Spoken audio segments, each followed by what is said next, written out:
When I was in my first year of studies at Hebrew Union College, at the school's campus in Jerusalem, one of the assignments for my liturgy class was to submit journal entries every few weeks.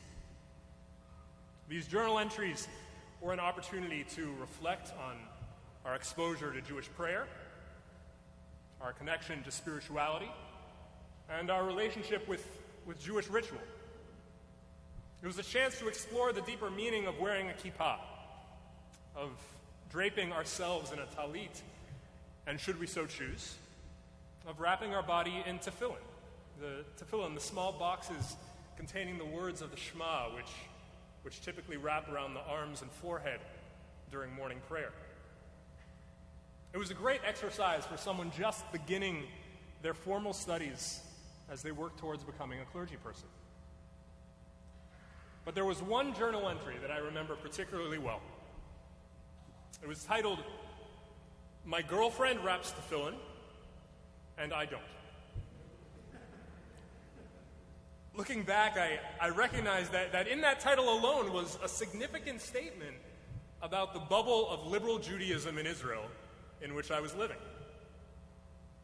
It was an affirmation of my identity as a Reformed Jew, recognizing that amid my exposure to and my experience with wrapping tefillin, it wasn't something that I connected to at that point in my spiritual journey. It was a statement of the experience that my girlfriend at the time, amazingly not Deborah, someone else, a statement of the experience that she was having along with a number of my other female classmates of taking on rituals that women traditionally did not, and reclaiming the meaning of those rituals. And it was a statement that all of this was appropriate and valuable and equally good. And that was a part of my experience living in Israel. But there was another part of that experience as well. From Hebrew Union College's beautiful campus in Jerusalem, there was an amazing view of the old city. You could see the limestone city walls that would turn gold as the sun would set. You could see the ramparts above those walls. And past the ramparts, down some streets, was the Kotel, the Western Wall. The Kotel is, of course, one of Judaism's holiest sites. It is the only remaining wall of the Second Temple in Jerusalem, and Jews from around the world travel there to pray, to feel a sense of closeness with God, to feel a sense of connection with our people's history. The wall stands as a symbol of hope, of Jewish survival, and ideally it is a symbol uniting all of the Jewish people. But the ideal is quite far from the reality. The Kotel is, of course, a religious space, but it's also a public space. And the ways that those lines are balanced in a country with no separation between religion and state have been contentious for some time. Following the 1967 war, the Kotel was opened up to the public. And for the first time, Jews had free access and freedom of religious expression at that holy site. But over time, the Kotel has become treated more and more like an ultra-Orthodox synagogue. First, rabbinic authority was set into place, governing religious practice at the holy site. But it's eventually become governed by the extreme right-wing civic authority. And some of the rules and regulations at the Kotel represent much of what you might experience in any mainstream Orthodox synagogue. For instance, a machitza, a physical division between the section where men pray and the section where women pray. Something which most of Israeli society is, frankly, accustomed to seeing in religious spaces. But there are also those regulations that you won't find in any mainstream Orthodox synagogue. For instance, women at the kotel must pray silently or to a whisper so as not to be heard by the men. And as the government has become more and more right-wing and ultra-Orthodox, women have become subject to more and more laws and regulations, limiting how they can pray, how they can express themselves religiously in this holy and public space. Amid all of this, Israeli social justice leader Anat Hoffman has led a group that you may have heard of called Women of the Wall. This group of committed Jewish women from all denominations has been meeting at the kotel on the first day of the Jewish month, every month, for over 25 years. They've gathered together in the women's section of the kotel simply to pray, to sing aloud, to read from the Touro, which they had to smuggle inside, to wear a talit, to wear a kippah, and embrace their Judaism. To be clear, Women of the Wall are not demanding that the mechitza be taken down. They are simply working towards making the kotel a place where Jews can practice Judaism freely within reasonable parameters of a Jewish site in a Jewish state. Over the years, the presence of the Women of the Wall has been met with varying degrees of aggression by the other Jews at the kotel. They have been spat upon. They have been assaulted with bottles, chairs, even diapers filled with excrement. They have been called whores. They have been called Nazis. They have been detained and they have been arrested. And in some cases, they've been arrested for breaking laws that are ambiguous if they even exist at all. When asked if it was actually illegal for a woman to wear a talit at the kotel, Rabbi Amichai Laulavi said, it keeps shifting. 3 months ago, it was the wearing that was illegal, that you couldn't wear it in the normal way, but if you wore it like a scarf, that was fine. But then the following month, we got word that as of that morning, they changed the rules and women couldn't bring it in at all. And now this past month, some of the talitot were confiscated at security, but some were not. There's no sense of rhyme or reason. It's arbitrary, and it keeps changing. But each month, the Women of the Wall return. They return to pray, to sing, to wrap themselves in prayer garments, to insist that they be able to practice their Judaism freely at one of the holiest sites in the Jewish state, and to insist that they receive the same rights as men. It's fitting to think about Women of the Wall this week as we read from Parashat Pinchas, as we'll do tomorrow morning. Because buried in this parsha is a story of another group of women fighting for their rights. The Torah tells us that according to a law already established among the people of Israel, only men were allowed to inherit their parents' property when their parents died. In a system in which they lived, no one saw any problem with this law that we know of.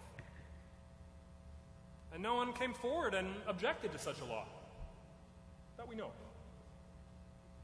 That was until 5 women, known collectively as the daughters of Zelophehad, until they came before Moses and asserted that because they had no brothers, their family would be dispossessed if this law was rigidly followed.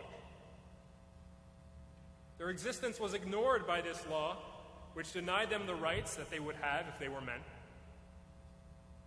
So they asked then that they, as women, be allowed to inherit their father's land. As far as we know, for women to come before Moses at the tent of meeting and make such a request was completely unheard of. And it looks like Moses was dumbfounded. He didn't dismiss it outright, but he didn't have an answer for it. So he brings the case before God, the most supreme of courts. And God affirms the daughters of Zelophehad, saying, the plea of these women is just. You should transfer their father's land to them. Take a moment and think about how significant and incredibly bold this must have been in this narrative. For them to come forward in this way, asking that they receive the same rights as men, is truly remarkable. In this patriarchal world in which the narrative of the Torah takes place, this is hardly the first time that women have been ignored or have been the victims of injustice or oppression. So the question arises, how they were motivated to come forward. In other words, women are routinely ignored in the biblical narrative. What inspired these women to speak up now, to make their voices heard, in a society in which women's voices were so often silenced? The Talmud teaches that these women came forward because they were chachmaniot. They were wise women. Why were they wise? Because they knew the right time to speak. The Talmud tells us that the time they came forward was the very moment that Moses was engaged in a debate about these kind of laws of marriage and of children. It was the prime opportunity to force the issue.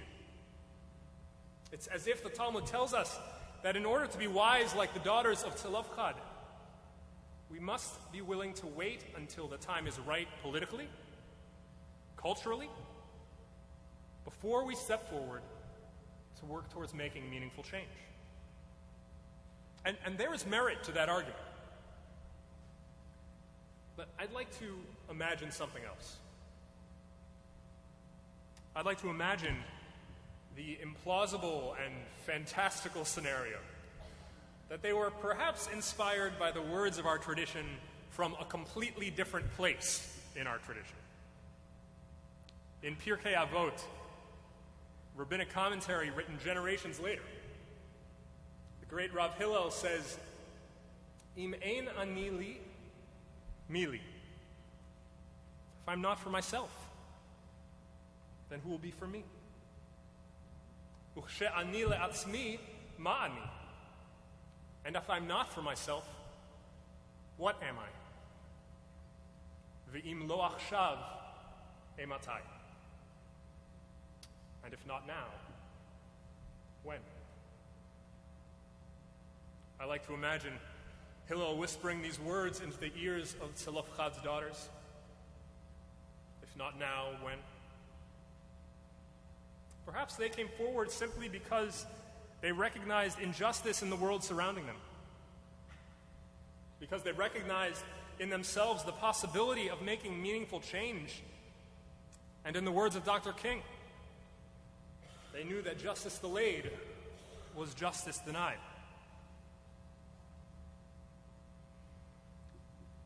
As we look towards Israel today, we see that the fight for religious freedom for men and women continues. Just this week, a woman named Linda Siegel Richmond, she came to the Kotel to pray. Linda is a second-grade teacher, and she brought with her notes from her students, personal prayers for her to insert in between the stones of the wall, as it's customary to do. But when she arrived at the Kotel to join the hundreds of women already there, the security officers immediately questioned her about her intentions. She was denied access, expelled from the holy site, and was escorted by police to the nearest taxi cab. What was her crime? Why were the police so suspicious? She was wearing a kippah. She was wearing a yarmulke to a place of prayer. After public pressure mounted, Rabbi Shmuel Rabinovich, the rabbi of the Western Wall, issued a statement apologizing for the way security officers questioned and dismissed her, while at the same time raising doubts as to whether the incident actually occurred, and blaming Women of the Wall's actions for creating a climate that led to this incident, which again, according to him, may or may not have taken place.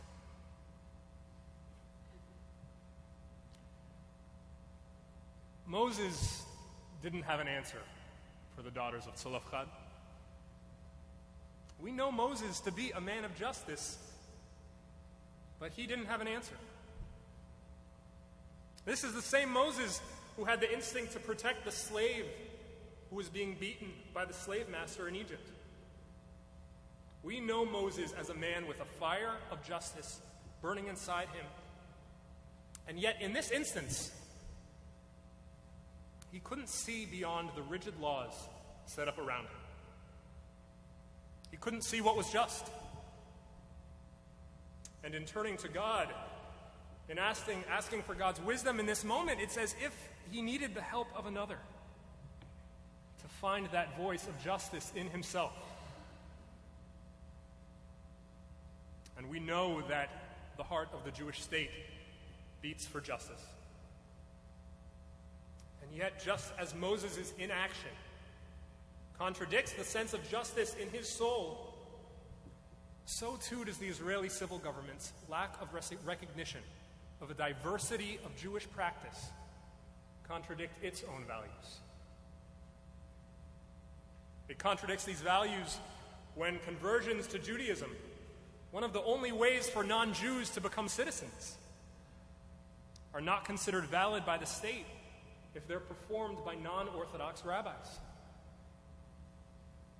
And it contradicts these values when the Israeli Minister of Religion says that Reform Jews aren't real Jews, as he said this past week.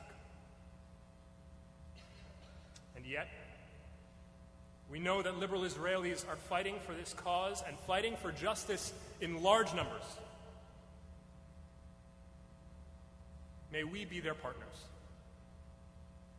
May we, as progressive diaspora Jews, raise their voices up so that they can be heard more abundantly, so that the fire of justice can burn even stronger in the heart of the Jewish state.